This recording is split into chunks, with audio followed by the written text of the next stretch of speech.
Hey, everybody. Welcome to another Unstoppable podcast. So glad you guys are here. Today's guest is a adventurer. She's an author. She is unstoppable. You guys haven't met her, but you're about to meet Darcy Gaechter. Darcy, did I say your last name right? You got it right. Good job, Al. Welcome to the program, Darcy. So glad to have you here. Yeah, thanks for having me. It's great to be here. Your story is remarkable, and your message is remarkable. I have to say, what really just blew my mind was the fact that you were the first woman to kayak from the source of the Amazon River to the very end, to where it leads out into the sea. That is amazing. That is amazing. First of all, what sea does it lead out to? It goes into the Atlantic Ocean in Brazil.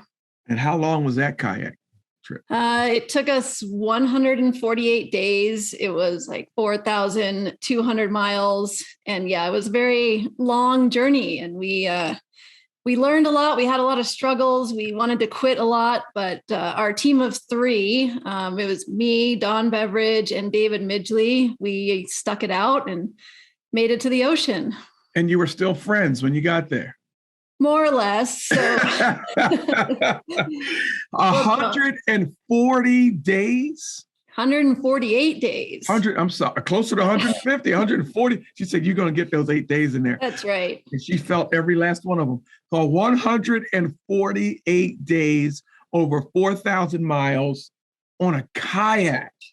Yes. Yeah, we're going to dive into your story, but I have to tell you this. I've had one, it wasn't even a kayak. I had one canoe adventure to speak of in my life, and I'll never go back. Smart man, I think. My friends have said, listen, I would have fared better in a kayak than a canoe. Oh, all right. So. Well, kayaking, yeah, when I truly hated the sport of kayaking when I started, because I was really bad at it and I found it incredibly frustrating. Yeah. I think it's one of those things you have to, get over that initial problem of being a beginner before it actually starts to be fun. But okay. I want to talk about you. I want to talk about your humble beginnings.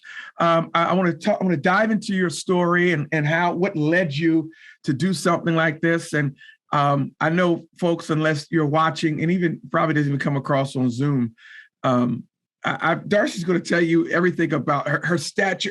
It is phenomenal what she's accomplished. Darcy, give us a little bit about your background. Where were you raised? Where are you from? All right. I'm from Colorado. Grew up here. My parents were ski bums, I guess, for lack of a better word. And so outdoors was always a big part of our family life. And I didn't start kayaking until I was 19. So my parents were skiers. They weren't kayakers. And the stature thing, I guess the thing that I've had to overcome the most is I'm very short and I'm skinny and I look super wimpy. And so when people look at me, they don't think that I could kayak or even, pick up a kayak or do something like kayak the Amazon. And I even thought that after our Amazon source to sea journey was finished, that people might give me the respect that I wanted, but they're still like, you kayak the Amazon? No way. And so it's still sort of a battle, but it kind of, in a way it was maybe a good motivator, because I had this chip on my shoulder and I'm like, I got to prove to all these people that I can do all this stuff they're telling me I can't do. Yeah. And it kind of, not only in kayaking, but when I was in high school, I played volleyball and basketball and soccer and ran track. And it was the same thing. Everyone's like, you're too short to play volleyball and basketball and all this stuff. And I was constantly sort of trying to prove myself against what felt like a world that was judging me to be incapable of what I wanted to do. Yeah. And nothing stopped you. You're truly unstoppable. And that was just because of physical appearance. I mean, you said you're a petite woman and people look at you and say, no, not her. But what a message that really sends to those who think that, first of all, appearance is everything, or just because I don't look like something doesn't mean I can't achieve. Right. I can achieve things no matter what my appearance is. I love that part of the story. Exactly. And I think, us making snap judgments of other people is sort of hardwired into our brains. I think we can't help doing it in a way. And I know that I'm guilty of it, even though I get irritated when people do it to me. But it's just such an important lesson to realize, who cares what society looks at you and thinks? If you have something in you that you really want to do, you're just going to have to fight through all that noise of the world and try to pursue it as best you can. Yeah. And so where does that burning drive come from? I know it goes beyond just because you think I'm little. Where does that drive really come? I like what you said. Sometimes we have that attitude of fake it until you make it. Yeah. I say make it so you don't have to fake it.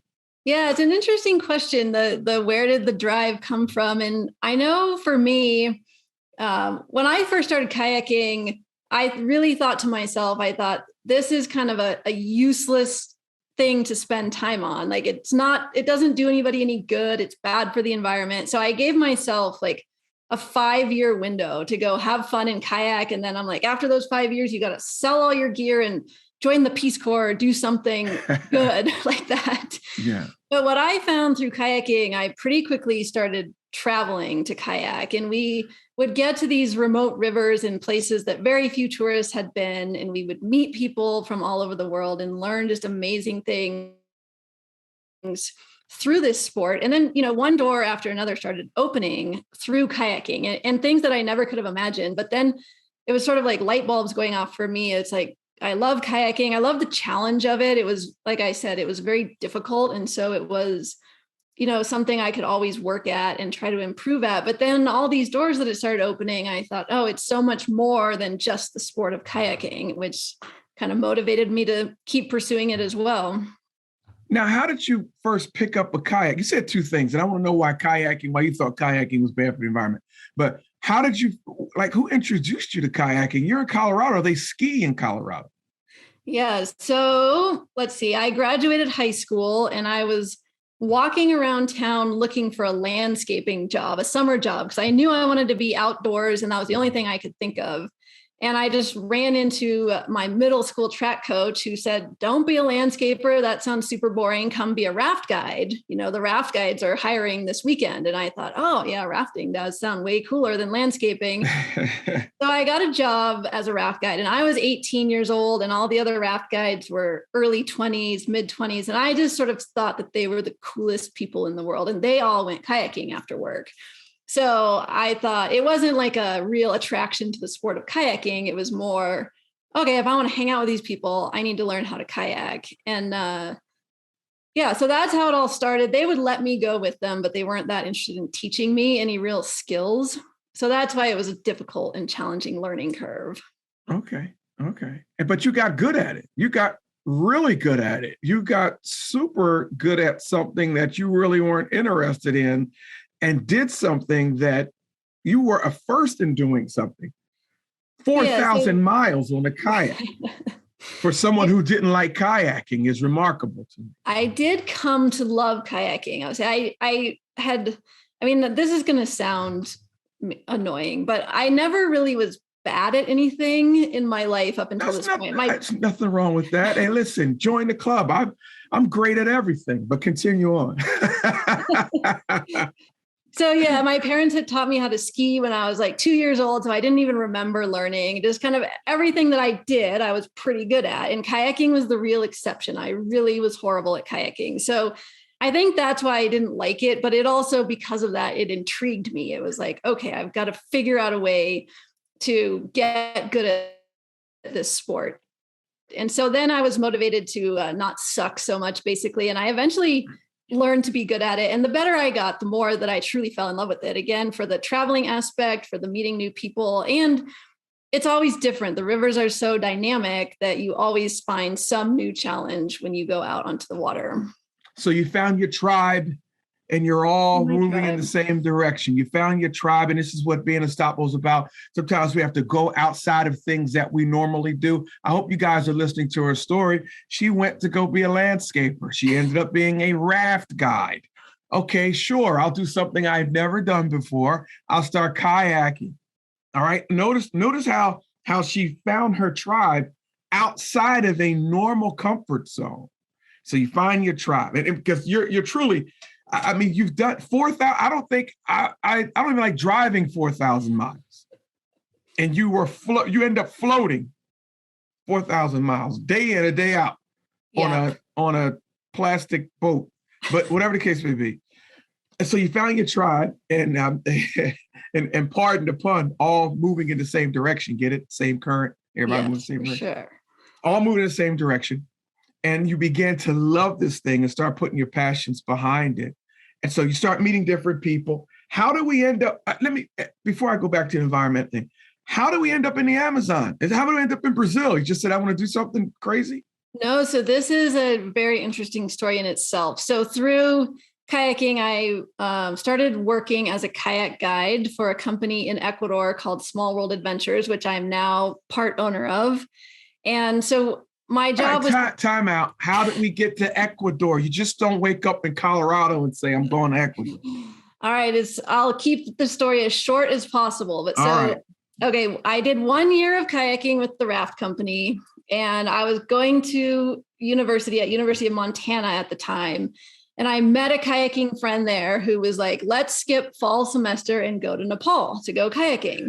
Nothing like that friend that'll get you to skip school. Yes. There you go. And I was like, okay, that sounds good. So we went to Nepal, but I was still very bad at kayaking. So it was a very challenging trip, and we were constantly doing rivers that were too hard for me.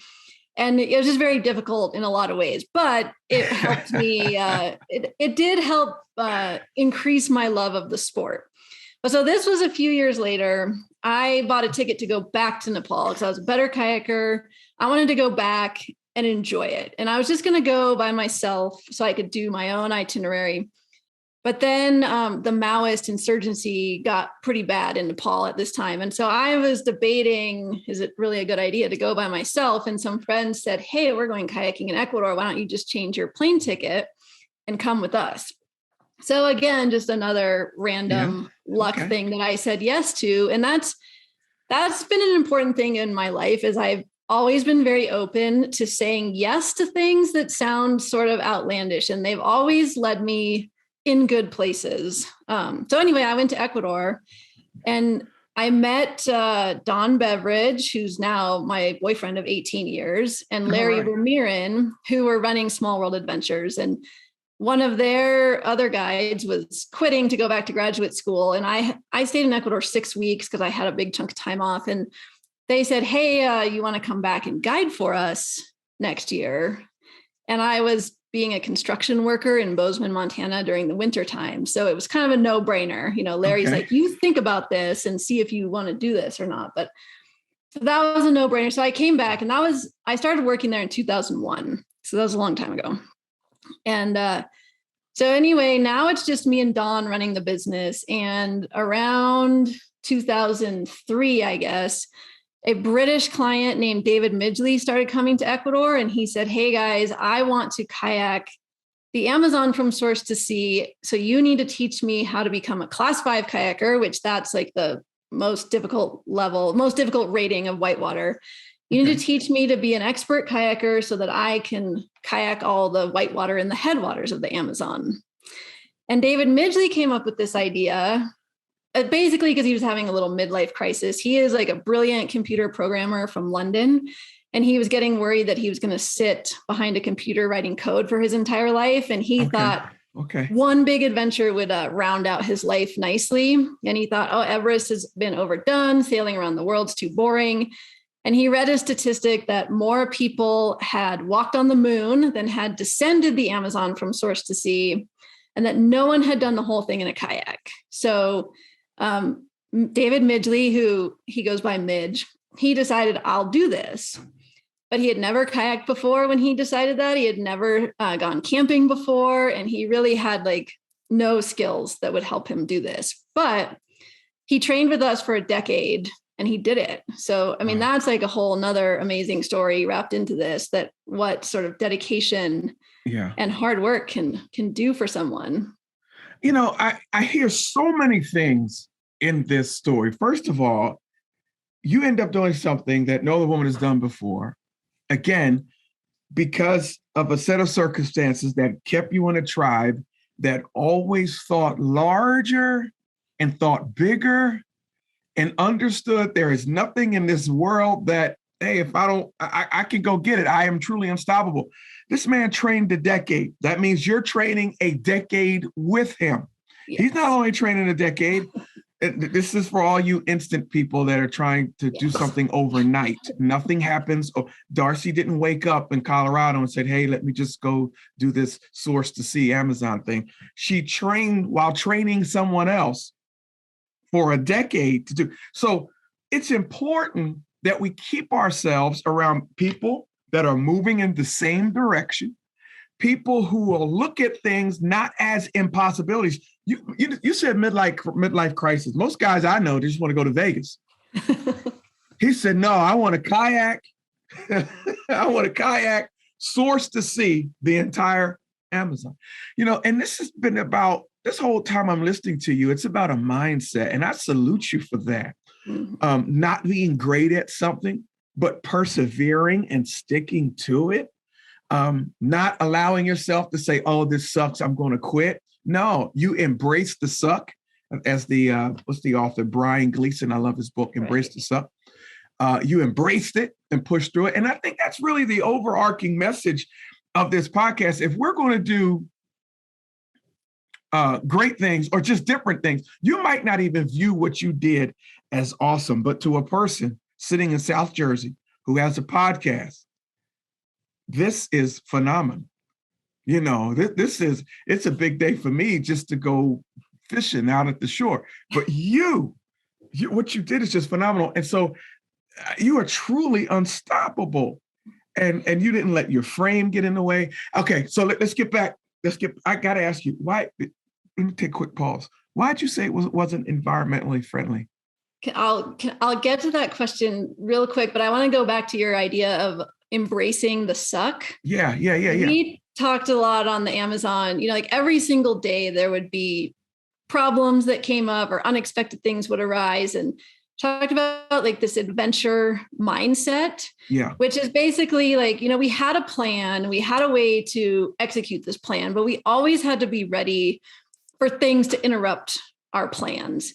And it was so easy when things went wrong to kind of get upset or get flustered and you want to throw up your hands and just be angry. Yeah. But of course, none of that is productive. And so it was really developing this sort of mindset where it's like, okay, we're going to be ready for the unexpected. We're going to embrace problem solving on the fly, because that's a fun challenge in itself. It's like, if everything goes perfectly well, it's just boring. But when you can see obstacles and treat it as, sort of a game, if you will, okay, how am I going to figure out this problem?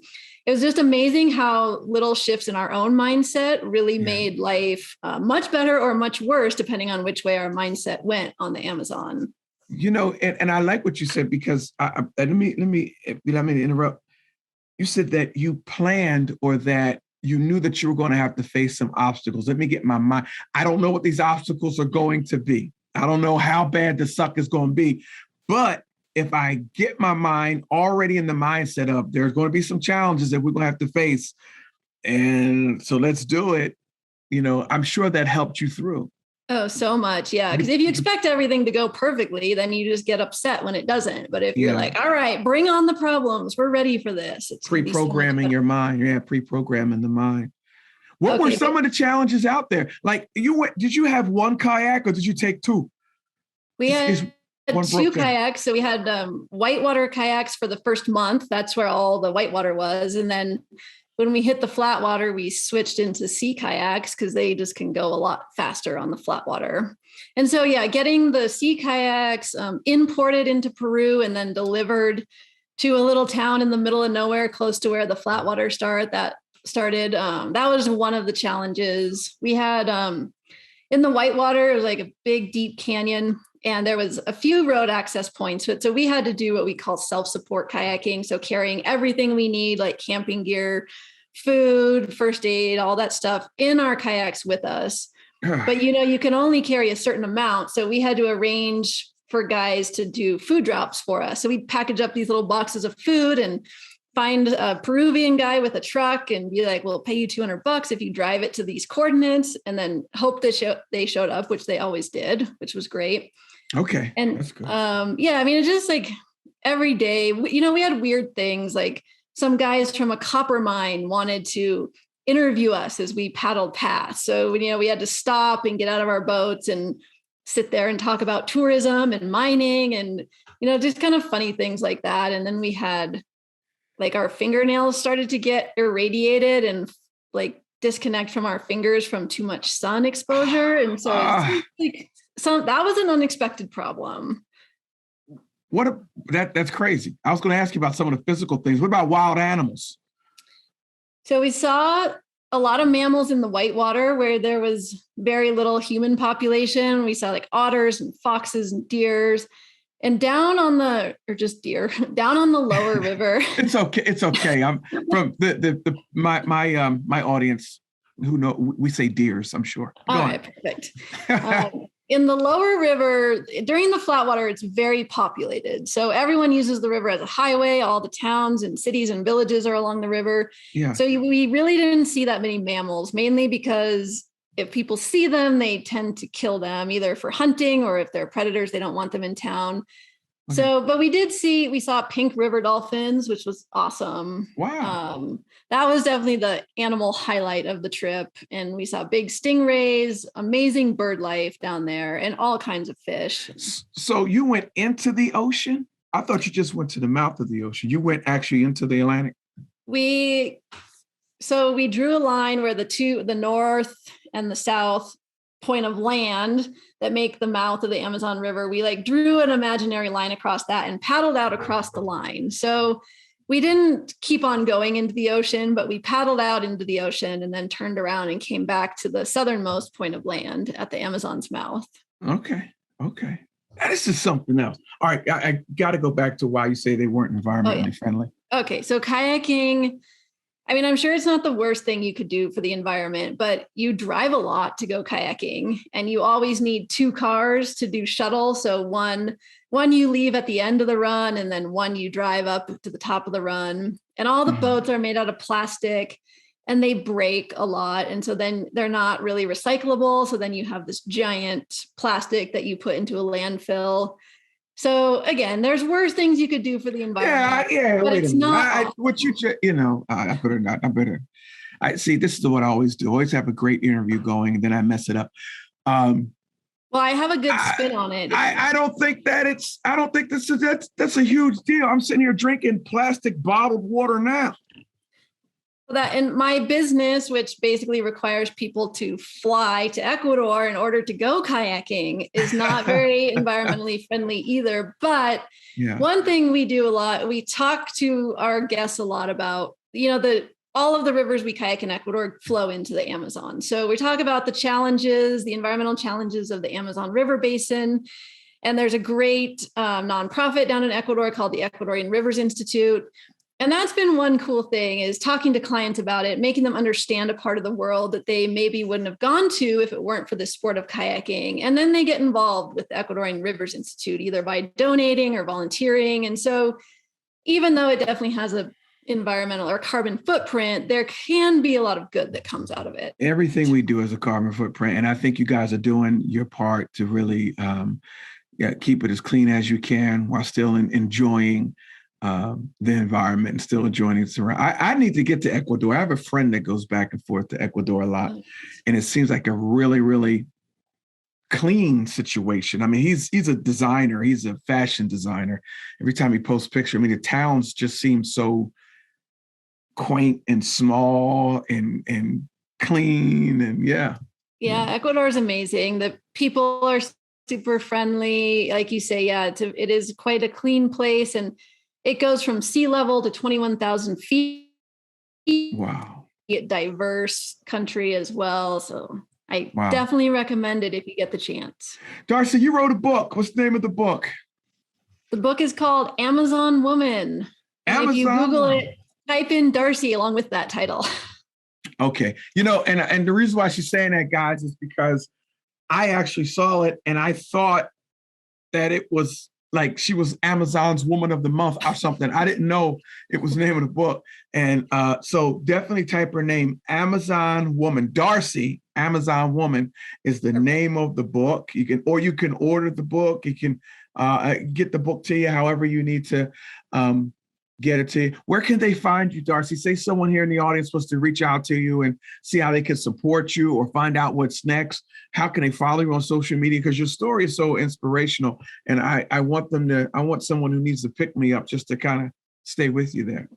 All right. Yeah, they can check out my website, which is darcygaechter.com. And actually, I guess an easier way to find it is amazonwoman.net, since my name is hard to spell. But amazonwoman.net will get you to the same place.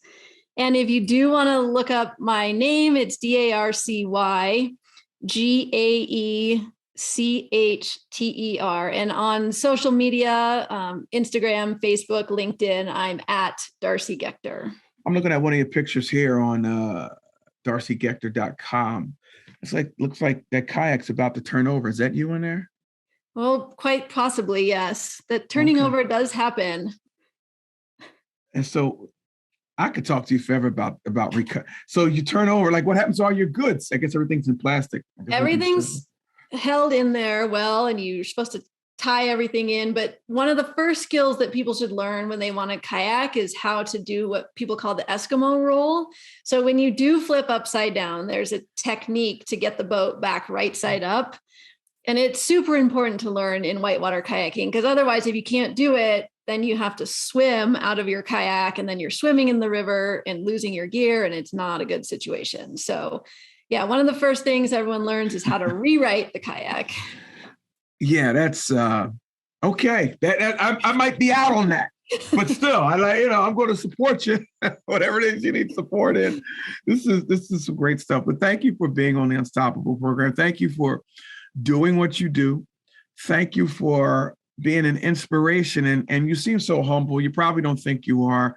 Your story's amazing. We could have talked for another 45 minutes, but just thank you for saying yes to going to Nepal. Thank you for saying yes to going to Ecuador. Thank you for doing what you do and being such an inspiration to men, women, boys, and girls everywhere. Right. Well, thanks so much for having me on the show. I really enjoyed talking with you. And guys, listen, you can stay up with me at ralph@ralphgracejr.com. Join the website, join the Unstoppable community. Guys, I'll see you next time. Thanks, Darcy, for being on the program. And let's be unstoppable together. Bye-bye.